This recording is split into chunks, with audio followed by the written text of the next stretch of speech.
अगर आप चैनल पे न्यू हैं तो चैनल सब्सक्राइब करें और बेल आइकन को प्रेस करें ताकि आपको न्यू वीडियो की नोटिफिकेशन मिल सके। Good morning students. Last video में हमने आयनिक रेडियस के बारे में पढ़ा था। आज का हमारा टॉपिक है आयनाइजेशन एनर्जी। आयनाइजेशन एनर्जी क्या होती है?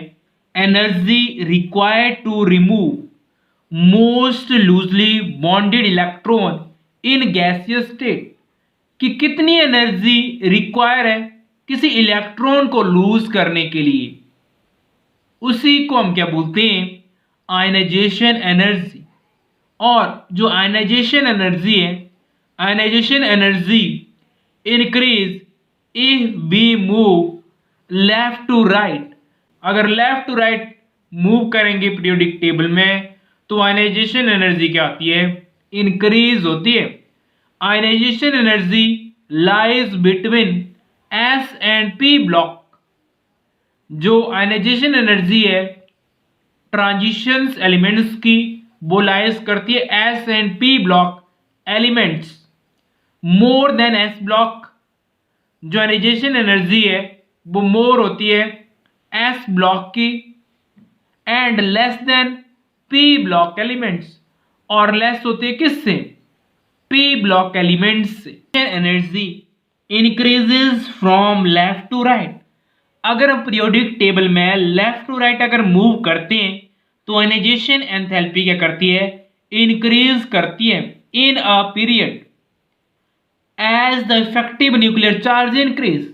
क्योंकि अगर हम लेफ्ट टू राइट अगर मूव करेंगे तो जो इफेक्टिव न्यूक्लियर चार्ज है वो इंक्रीज करता है। इफेक्टिव न्यूक्लियर चार्ज क्या होता है? जो न्यूक्लियस और जो इलेक्ट्रॉन की जो फोर्स ऑफ अट्रैक्शन है वो क्या आ जाती है? इंक्रीज हो जाएगी। अगर फोर्स ऑफ अट्रैक्शन न्यूक्लियस और इलेक्ट्रॉन की इंक्रीज कर जाएगी तो जो लॉस ऑफ इलेक्ट्रॉन है वो क्या आ जाएगा? लेस हो जाएगा। जब लॉस ऑफ इलेक्ट्रॉन लेस होगा तो आयनाइजेशन एंथैल्पी क्या करेगी? इंक्रीज करती है। तो जो आयनाइजेशन एंथैल्पी है वो डायरेक्टली प्रोपोर्शनल है किसके? इफेक्टिव न्यूक्लियर चार्ज के। अगर इफेक्टिव न्यूक्लियर चार्ज इंक्रीज करता है तो आयनाइजेशन एंथैल्पी भी क्या करेगी? इंक्रीज करेगी। क्योंकि जो आयनाइजेशन एंथैल्पी का मतलब क्या है? इलेक्ट्रॉन लूज करवाना है हमने।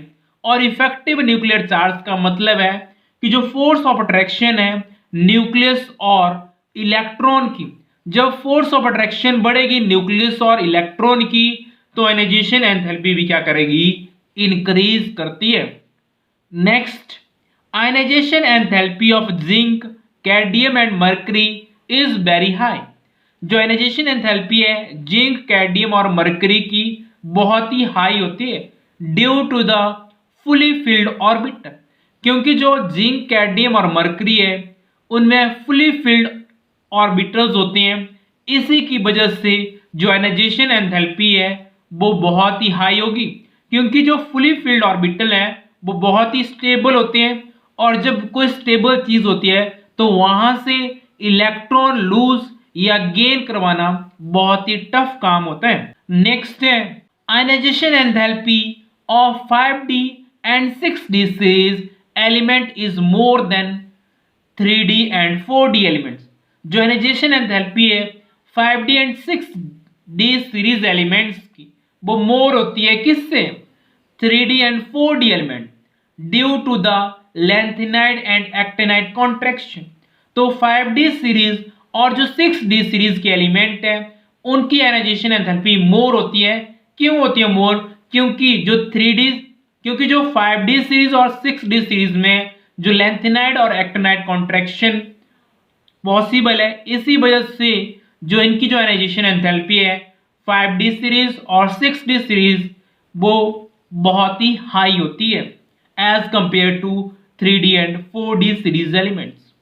नेक्स्ट एक क्वेश्चन है, why zinc, cadmium and mercury have very high ionisation enthalpy. जो जिंक, कैडमियम और मरकरी है उनकी आयनाइजेशन एंथैल्पी हाई क्यों होती है? तो जिंक है उसका एटॉमिक नंबर 30 होता है, उसकी इलेक्ट्रॉनिक कॉन्फ़िगरेशन आर्गन 18 3d10 और 4s2। और जो कैडमियम है उसका एटॉमिक नंबर 48 और उसकी इलेक्ट्रॉनिक कॉन्फ़िगरेशन क्या होती है? 4d10। और जो मरकरी है उसका एटॉमिक नंबर होता है 80 और उसकी इलेक्ट्रॉनिक कॉन्फ़िगरेशन में कहता है 5d10। Zinc, cadmium and mercury have fully filled electronic configuration.